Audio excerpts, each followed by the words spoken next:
at the Gallery of Art at Access Framingham with artist Raffi Kodjian. Thank you for coming. Thank you for having me. Can you tell us a little bit about what we're seeing behind us here? Well, from early on, I've had a passion for art.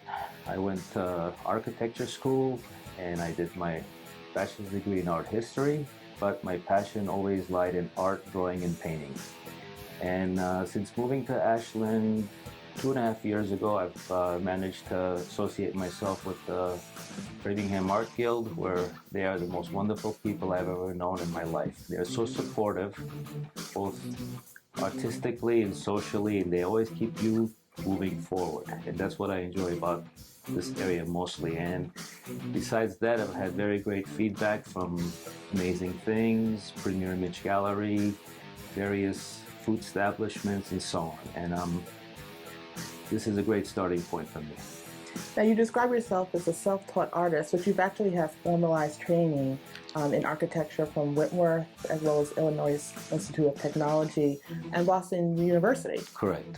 How has that influenced your art? Well, I usually incorporate my background from architecture into my paintings. I do landscapes and skyscapes, where in the picture of Victory, I have the Twin Towers and the Empire State Building. Even though they're not photorealistic, they're architectural. That's where my background comes into play. And you say you express your art through humor and gusto. What does that mean? Well, I like to take ordinary objects and try to manipulate them, play with them, see what I can do with them. Although they are obvious, I'm trying to achieve something different. I like to arouse the intellectual curiosity of the viewer to say, what's he trying to achieve? What's he thinking about? Well, I've noticed a fascination with eggs and apples, and you talk about ordinary objects. What is the particular attraction to those things? They're organic, they're life-giving. I associate them with birth, rebirth, the sense of new, fresh.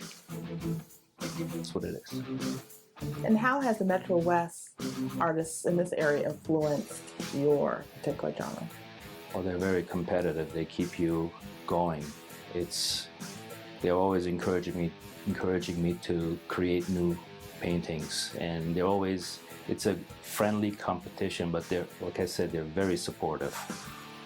And I learn from every one of them, so that's what it is. So you learn from every one of them, but are there masters of art, maybe even abroad, that influence you? All the great masters, obviously. I mean, my colors come from Van Gogh. The ideas are, I try to study Magritte and Dali and the passion of Modigliani, but every great artist, every semi-great artist, they're all teachers as far as I'm concerned. What would you say to young people who wanted to get started as an artist? Don't be influenced by what other people tell you. Make it fun. First of all, make it fun. If it's not fun, it's not for you. And just do what you have to do.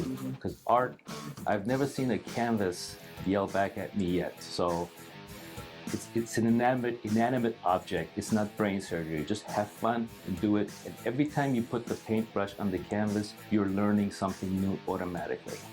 And I have to ask one last question.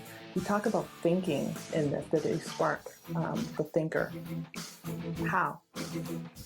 Well, many times you walk past a gallery and you see the obvious, a barn, a horse, a sky, a water scene, and when they come to some of my paintings, they stop and they say, what is that?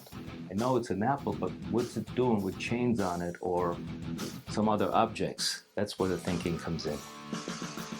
Okay, it's been great. Thank you. We heard it here first at Access Framingham at the Art Gallery.